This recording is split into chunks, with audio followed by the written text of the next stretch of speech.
Olá, seja bem-vindo à Pastoral Universitária e mais uma reflexão sobre o Evangelho nessa Sexta-feira Santa. Na semana passada nós já falamos sobre a Paixão de Cristo segundo Marcos. Se você não assistiu, te convido a assistir. Hoje a gente vai ler o Evangelho da Paixão de Cristo segundo João, que nos traz algumas outras coisinhas que a gente precisa refletir.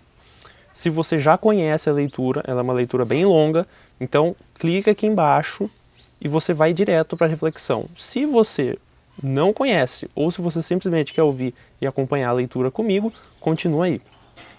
Paixão de Nosso Senhor Jesus Cristo, segundo João. Naquele tempo, Jesus saiu com os discípulos para o outro lado da torrente do Cedron. Havia aí um jardim, onde ele entrou com os discípulos. Também Judas, o traidor, conhecia o lugar, porque Jesus costumava reunir-se aí com os seus discípulos. Judas levou consigo um destacamento de soldados e alguns guardas dos sumos sacerdotes e fariseus, e chegou ali com lanternas, tochas e armas. Então Jesus, consciente de tudo o que ia acontecer, saíra ao encontro deles e disse: "A quem procurais?" Responderam: "A Jesus, o Nazareno." Ele disse: "Sou eu." Judas, o traidor, estava junto com eles. Quando Jesus disse: "Sou eu", eles recuaram e caíram por terra. De novo lhes perguntou: "A quem procurais?" Eles responderam: "A Jesus, o Nazareno." Jesus respondeu: "Já vos disse que sou eu. Se é a mim que procurais, então deixai que estes se retirem." Assim se realizava a palavra que Jesus tinha dito: "Não perdi nenhum daqueles que me confiaste." Simão Pedro, que trazia uma espada consigo, puxou dela e feriu o servo do sumo sacerdote, cortando-lhe a orelha direita. O nome do servo era Malco. Então Jesus disse a Pedro: "Guarda a tua espada na bainha. Não vou beber o cálice que o meu pai me deu?" Então os soldados, o comandante e os guardas dos judeus prenderam Jesus e o amarraram. Conduziram-no primeiro a Anás, que era o sogro de Caifás, o sumo sacerdote naquele ano. Foi Caifás que deu aos judeus o conselho: é preferível que um só morra pelo povo. Simão Pedro e um outro discípulo seguiam Jesus. Este discípulo era conhecido do sumo sacerdote e entrou com Jesus no pátio do sumo sacerdote. Pedro ficou fora, perto da porta. Então o outro discípulo, que era conhecido do sumo sacerdote, saiu, conversou com a encarregada da porta e levou Pedro para dentro. A criada que guardava a porta disse a Pedro: "Não pertences tu também aos discípulos desse homem?" Ele respondeu: "Não." Os empregados e os guardas fizeram uma fogueira e estavam se aquecendo, pois fazia frio. Pedro ficou com eles, aquecendo-se. Entretanto, o sumo sacerdote interrogou Jesus a respeito de seus discípulos e de seu ensinamento. Jesus lhe respondeu: "Eu falei às claras ao mundo. Ensinei sempre na sinagoga e no templo, onde todos os judeus se reúnem. Nada falei às escondidas. Por que me interrogas? Pergunta aos que ouviram o que falei, eles sabem o que eu disse." Quando Jesus falou isso, um dos guardas que ali estava deu-lhe uma bofetada, dizendo: "É assim que respondes ao sumo sacerdote?" Respondeu-lhe Jesus: "Se respondi mal, mostra em quê. Mas se falei bem, por que me bates?" Então Anás enviou Jesus amarrado para Caifás, o sumo sacerdote. Simão Pedro continuava lá, em pé, aquecendo-se. Disseram-lhe: "Não és tu também um dos discípulos dele?" Pedro negou: "Não." Então um dos empregados do sumo sacerdote, parente daquele a quem Pedro tinha cortado a orelha, disse: "Será que não te vi no jardim com ele?" Novamente Pedro negou, e na mesma hora o galo cantou. De Caifás levaram Jesus ao palácio do governador. Era de manhã cedo. Eles mesmos não entraram no palácio, para não ficarem impuros e poderem comer a Páscoa. Então Pilatos saiu ao encontro deles e disse: "Que acusação apresentais contra este homem?" Eles responderam: "Se não fosse malfeitor, não o teríamos entregue a ti." Pilatos disse: "Tomai-o vós mesmos e julgai-o de acordo com a vossa lei." Os judeus lhe responderam: "Nós não podemos condenar ninguém à morte." Assim se realizava o que Jesus tinha dito, significando de que morte havia de morrer. Então Pilatos entrou de novo no palácio, chamou Jesus e perguntou-lhe: "Tu és o rei dos judeus?" Jesus respondeu: "Estás dizendo isto por ti mesmo, ou outros te disseram isto de mim?" Pilatos falou: "Por acaso sou judeu? O teu povo e os sumos sacerdotes te entregaram a mim. O que fizeste?" Jesus respondeu: "O meu reino não é deste mundo. Se o meu reino fosse deste mundo, os meus guardas lutariam para que eu não fosse entregue aos judeus, mas o meu reino não é daqui." Pilatos disse a Jesus: "Então tu és rei?" Jesus respondeu: Tu dizes, eu sou rei. Eu nasci e vim ao mundo para isto, para dar testemunho da verdade. Todo aquele que é da verdade escuta a minha voz. Pilatos disse a Jesus, o que é a verdade? Ao dizer isso, Pilatos saiu ao encontro dos judeus e disse-lhes, eu não encontro nenhuma culpa nele. Mas existe entre vós um costume, que pela Páscoa eu vos solte um preso. Quereis que vos solte o rei dos judeus? Então começaram a gritar de novo. Este não, mas Barrabás. Barrabás era um bandido. Então Pilatos mandou flagelar Jesus. Os soldados teceram uma coroa de espinhos e colocaram-na na cabeça de Jesus. Vestiram-na com um manto vermelho, aproximavam-se dele e diziam, viva o rei dos judeus! E davam-lhe bofetadas. Pilatos saiu de novo e disse aos judeus, olhai, eu o trago aqui fora diante de vós, para que saibais que não encontro nele crime algum. Então Jesus veio para fora, trazendo a coroa de espinhos e o manto vermelho. Pilatos disse-lhes, eis o homem. Quando viram Jesus, os sumos sacerdotes e os guardas começaram a gritar, crucifica-o, crucifica-o. Pilatos respondeu, levai-o vós mesmos para o crucificar, pois eu não encontro nele crime algum. Os judeus responderam, nós temos uma lei, e segundo esta lei, ele deve morrer, porque se fez filho de Deus. Ao ouvir estas palavras, Pilatos ficou com mais medo ainda. Entrou outra vez no palácio e perguntou a Jesus, de onde és tu? Jesus ficou calado. Então Pilatos disse, não me respondes? Não sabes que tenho autoridade para te soltar e autoridade para te crucificar? Jesus respondeu, tu não terias autoridade alguma sobre mim, se ela não te fosse dada do alto. Quem me entregou a ti, portanto, tem culpa maior. Por causa disso, Pilatos procurava soltar Jesus, mas os judeus gritavam, se soltas este homem, não és amigo de César. Todo aquele que se faz rei declara-se contra César. Ouvindo estas palavras, Pilatos levou Jesus para fora e sentou-se no tribunal, no lugar chamado Pavimento, em hebraico, Gábata. Era o dia de preparação da Páscoa, por volta do meio-dia. Pilatos disse aos judeus, eis o vosso rei. Eles, porém, gritavam, fora, fora, crucifica-o. Pilatos disse, hei de crucificar o vosso rei? Os sumos sacerdotes responderam, não temos outro rei senão César. Então Pilatos entregou Jesus para ser crucificado e eles o levaram. Jesus tomou a cruz sobre si e saiu para o lugar chamado Calvário, em hebraico Gólgota. Ali o crucificaram com outros dois, um de cada lado e Jesus no meio. Pilatos mandou ainda escrever um letreiro e colocá-lo na cruz. Nele estava escrito, Jesus Nazareno, o rei dos judeus. Muitos judeus puderam ver o letreiro, porque o lugar em que Jesus foi crucificado ficava perto da cidade. O letreiro estava escrito em hebraico, latim e grego. Então os sumos sacerdotes dos judeus disseram a Pilatos, não escrevas o rei dos judeus, mas sim o que ele disse, eu sou o rei dos judeus. Pilatos respondeu, o que escrevi está escrito. Depois que crucificaram Jesus, os soldados repartiram a sua roupa em 4 partes, uma parte para cada soldado. Quanto à túnica, esta era tecida sem costura, em peça única de alto a baixo. Disseram então entre si, não vamos dividir a túnica, tiremos a sorte para ver de quem será. Assim se cumpria a escritura que diz, repartiram entre si as minhas vestes e lançaram sorte sobre a minha túnica. Assim procederam os soldados. Perto da cruz de Jesus estavam de pé a sua mãe, a irmã da sua mãe, Maria de Cleofas e Maria Madalena. Jesus, ao ver sua mãe e ao lado dela o discípulo que ele amava, disse à mãe, mulher, este é o teu filho. Depois disse ao discípulo, esta é a tua mãe. Dessa hora em diante, o discípulo a acolheu consigo. Depois disso, Jesus, sabendo que tudo estava consumado, e para que a escritura se cumprisse até o fim, disse, tenho sede. Havia ali uma jarra cheia de vinagre. Amarraram numa vara uma esponja embebida de vinagre e levaram-na à boca de Jesus. Ele tomou o vinagre e disse, tudo está consumado. E, inclinando a cabeça, entregou o Espírito. Era o dia de preparação para a Páscoa. Os judeus queriam evitar que os corpos ficassem na cruz durante o sábado, porque aquele sábado era dia de festa solene. Então pediram a Pilatos que mandasse quebrar as pernas dos crucificados e os tirasse da cruz.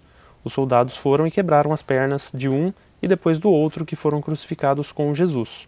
Ao aproximarem de Jesus e vendo que já estava morto, não lhe quebraram as pernas. Mas um soldado abriu-lhe o lado com uma lança e logo saiu sangue e água. Aquele que viu, dá testemunho e seu testemunho é verdadeiro.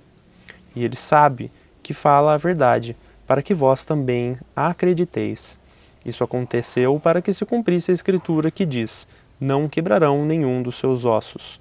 E outra escritura ainda diz: olharão para aquele que transpassaram. Depois disso, José de Arimateia, que era discípulo de Jesus, mas às escondidas, por medo dos judeus, pediu a Pilatos para tirar o corpo de Jesus. Pilatos consentiu.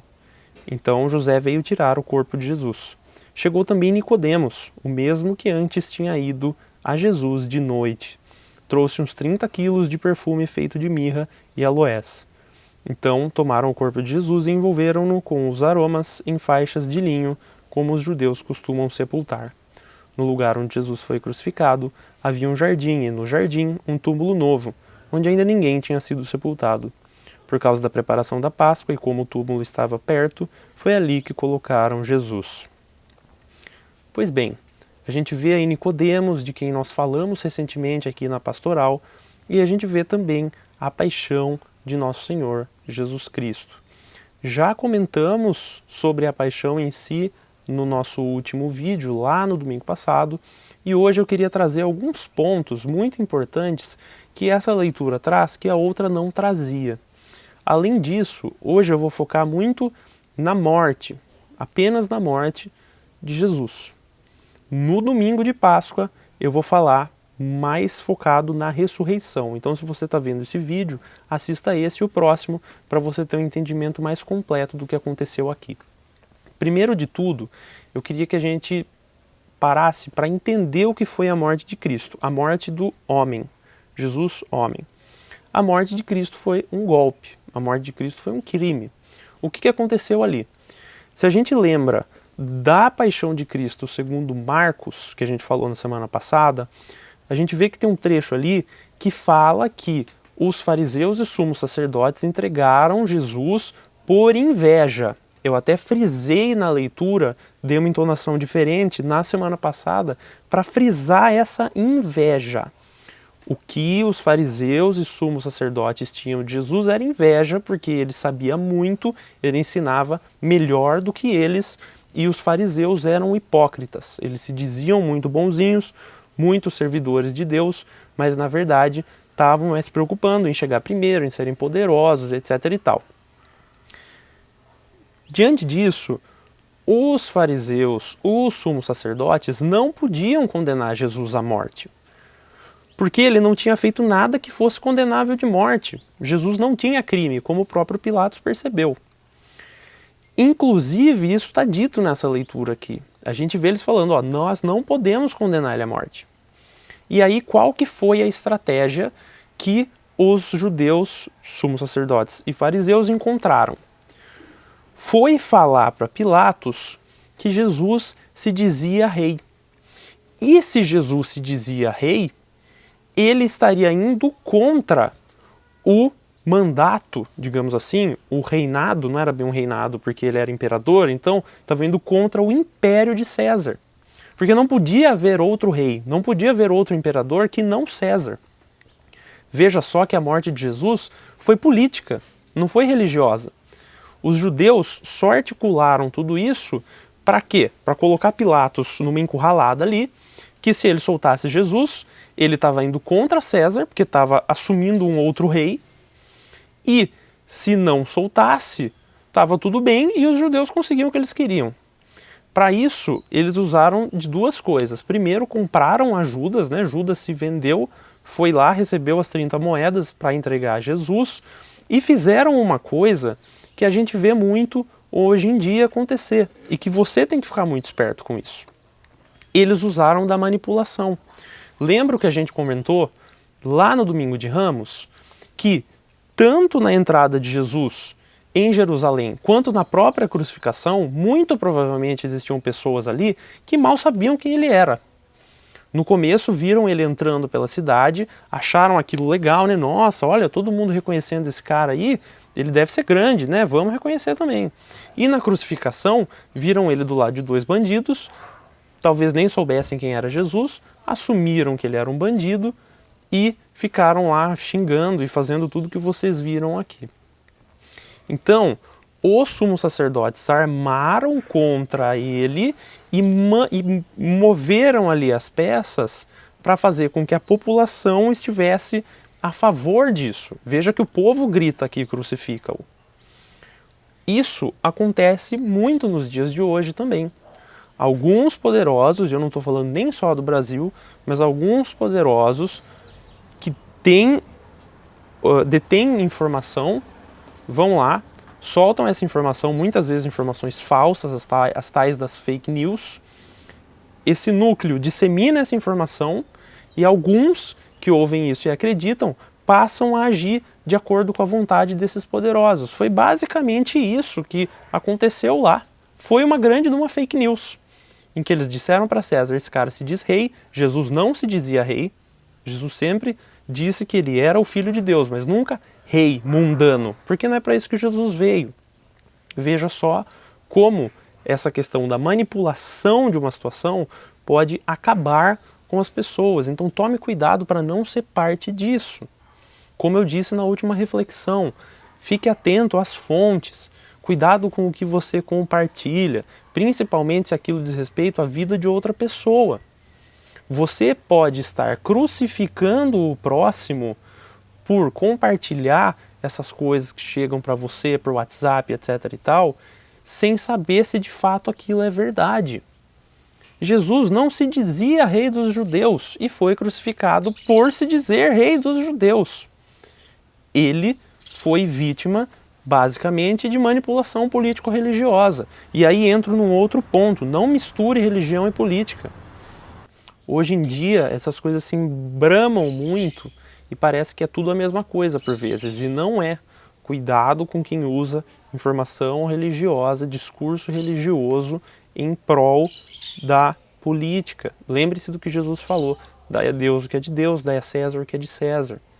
Não mistura as coisas. Haja de acordo com a política dos homens, saiba diferenciar o que é política dos homens, mundo dos homens, e o que é divino.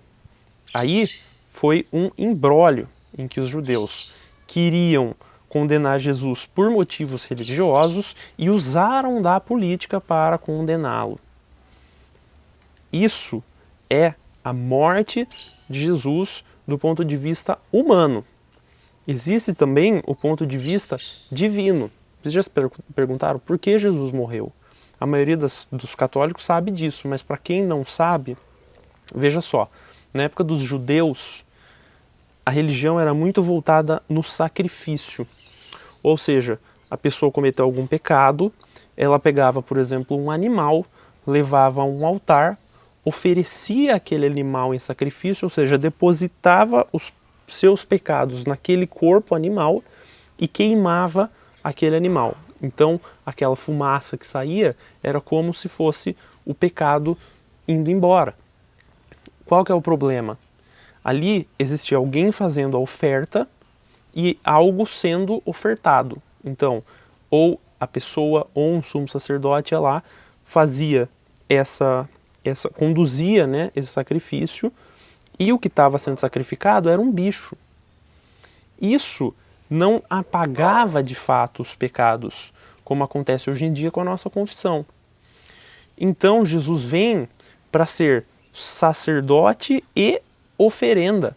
É o perfeito sacerdote e é a perfeita oferenda, para de fato limpar os nossos pecados por meio desse sacrifício, que se repete sem a parte cruel da coisa, mas essa entrega de Jesus se repete em toda a Eucaristia, que a gente faz parte. Eu não vou entrar em detalhes muito profundos aqui, porque a gente já tem um vídeo enorme sobre isso aqui no canal da Pastoral, que fala especificamente sobre a Eucaristia, de acordo com o Catecismo, explicando direitinho o que é a Eucaristia, em profundidade. Se você não assistiu esse vídeo, eu recomendo fortemente que você assista.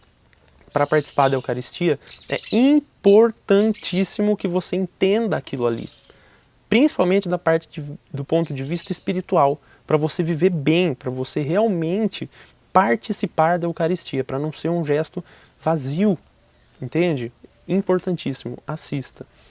É isso que eu queria falar sobre a morte de Jesus. No próximo vídeo, na Páscoa, eu vou falar sobre a ressurreição. Espero que você tenha gostado dessa reflexão. Se você gostou, por favor, deixe seu like, compartilhe com aqueles que você ama, se inscreve no canal, ative as notificações e até a Páscoa.